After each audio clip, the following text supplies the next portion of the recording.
the detailing of all individual methods. So detailed examination explanation of entity techniques. First one is the visual techniques or visual inspections. Then we will see you know all uh, differently, right?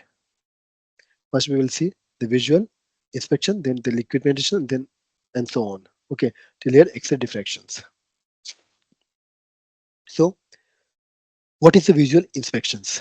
The visual inspection (VT) is the simplest and the most widely used NDTA technique. Okay, it involves direct observations of material components or structures to identify the surface defects, misalignment, cracks, corrosion, wear, and other visible okay anomalies. Means whatever the kind of the defects that we can see with the naked eye, and we can, it doesn't mean only naked eye with the help of the torch or any kind of the things that we can some kind of magnifying glass that we can use for that. Okay, that all are just the techniques. Okay, but means, I mean, whatever the defect that we can see on the surface basically. Okay, I mean, you can see the cracks, you can see on the surface, corrosion, also the surface phenomena, where it happens over the surface as well. Okay, so these all are just, if we have the misalignment, then we can see from our side. The visual, it's a very simple technique, and we all do in our real life. Okay, if suppose we have a shelf in our room, and then we keep the we keep all the books over there, then we see, and we sometimes arrange that. Okay, if there is a misalignment, if all books are kept in a mannered way or not. So this is just a kind of things in everyone's life, where we try to keep the things in a proper way, right? So if there is something not in a order, then we try to make them in order, right? So that is the kind of the visual inspection. Simple. What is the advantage? The low cost and easy to perform, immediate results, no special equipments required for the basic inspections. So if we, I mean, obvious, we can easily see with the help of our naked eye, right? And sometimes we have magnifying glass, sometimes we need a torch only. These all are the very basic things for inspections, so that we can say there's no specific machines are required for that, right? So special equipment is not required here.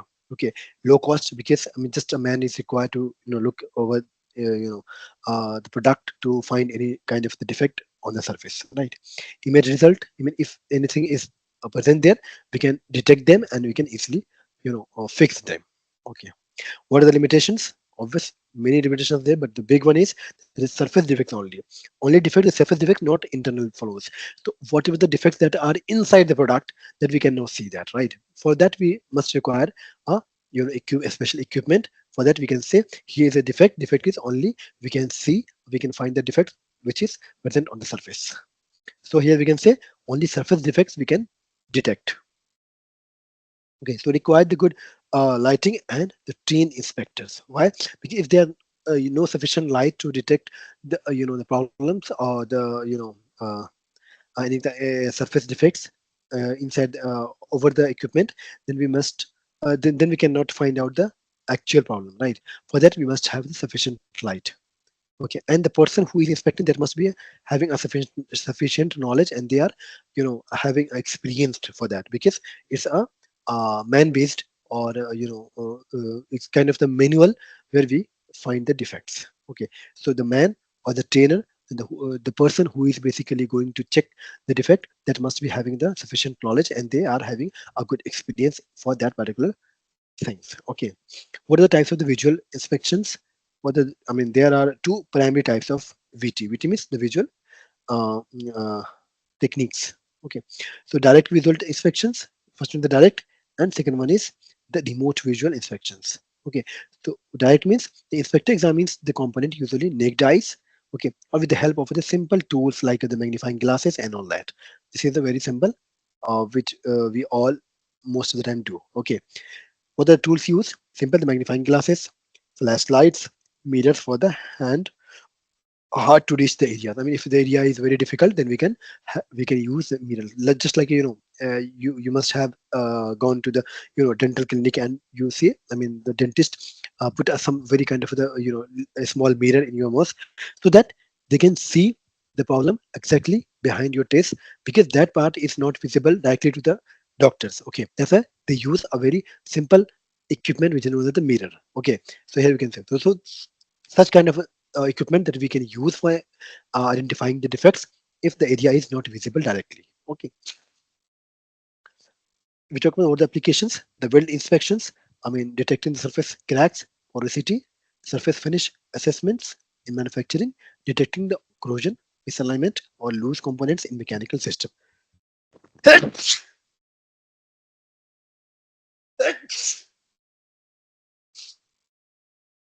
Sorry, I'm having a severe cold. That's why I'm. So these all are the just application parts of direct visual. The second one is the remote visual inspections (RVI).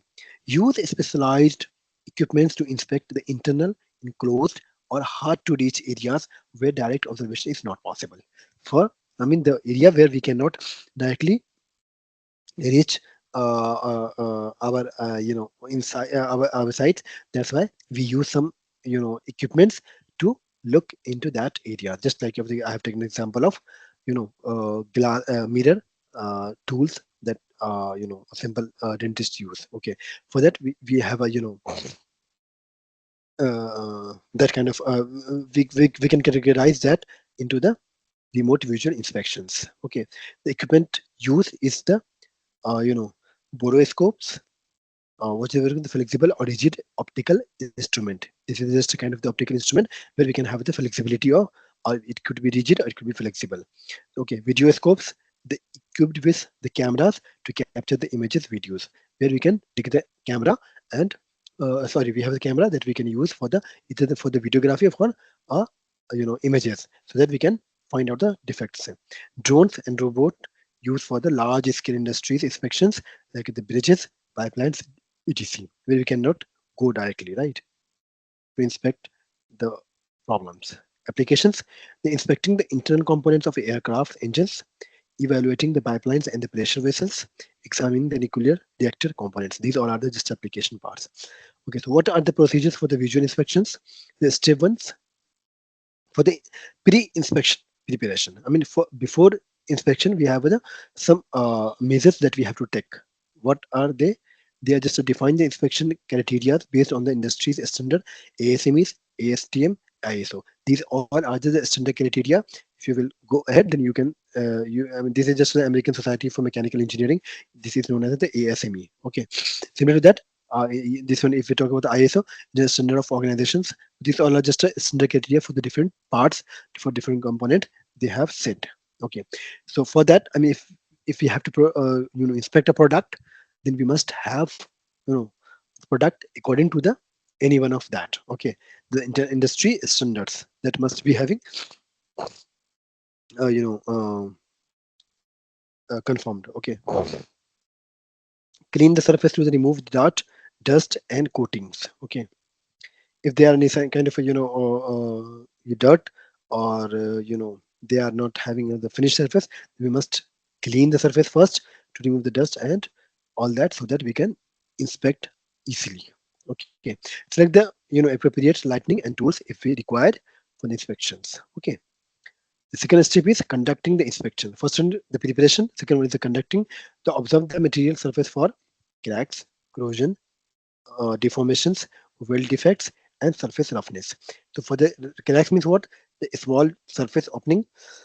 Sorry. Okay, corrosion, rust, oxidation, pitting. What is corrosion? I have already made in a very detail. Okay, deformation, the wrapping, bending, and distortion. Deformation, if there is any kind of the damage, that is the deformations. Weld defects, incomplete fusion, porosity, slang, inclusion. If we have done the welding, and if there is any defect due to the welding or in the area, I mean on the area where welding has been done, then we can easily detect that is known as the weld defects. Okay, surface roughness, indicating the poor machining or wear. If there is, if the component has gone through the machining, then we must have to look whether the machining surface has a finished surface or not. Okay, and if they are having the wear, then we can easily check it out. Okay, the third one is the record and documentations. So whatever the inspection that we have done, then we must have to report, including the type of the defects, localizations and size, severity assessment, and recommendation corrective action. First, I mean, pre inspections criteria that we must have to meet for the product. Okay, once they have done, then we have to go for the inspections. And whatever the inspection that we have done, we must have to make a record and a documentation for that. What the kind of the defect that we have detected. Okay, okay. So whatever what kind of the defect that we have found over there. Okay, at what location and what the size of the defect that is present that we must have to record, and severity of assessment. I mean, if there is a defect, we have defined this defect. We also written at which location the defect is there, but how the severity is there, if that defect is a very severe or less severe, or what kind of the assessment that we can give to that defects that we must have to record them, and recommendation for the corrective action. So what you decide, what the kind of the corrective action that uh, you know uh, you know we have required to do to remove the defects. These all are just a record and documentation for that, for future reference or for future corrective actions. What are the advantages of the, and what are the limitations? Okay, so if we talk about the first the advantages are the fast and cost effective, obvious. Okay, requires the minimum equipments, non-destructive. This is the very obvious, because all the technique that we are just studying here, that all are under the category of non-destructive techniques. It means NDTA. That's why we must having the advantages in all all such techniques, that is a ND. I mean non-destructive. So no damage to the components, simple to perform. Okay, basic trainer or training is sufficient for the general inspections. Okay, we talk about the immediate results.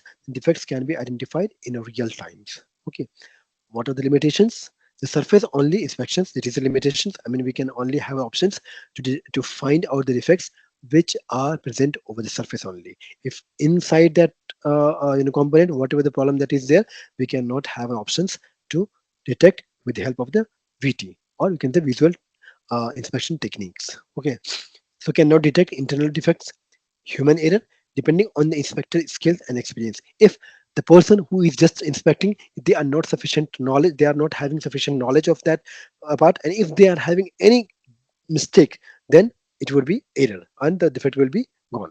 I mean, defect will be present over there, and the material or the component will be gone for the sale, right? The market, and that would be defective piece. Okay, so that is, it totally depends on the, because it's the human based techniques. Okay, that's why it's totally depend on the human mentality or their skills or their capability of checking the product. Okay, so it's just if they have the any kind of the error, then we must have to compromise that. Okay, lighting and accessibilities issues. Poor visibility can affect the accuracy. If they are not sufficient lighting over there, then we cannot have options to find out the defects over there, right? So sufficient or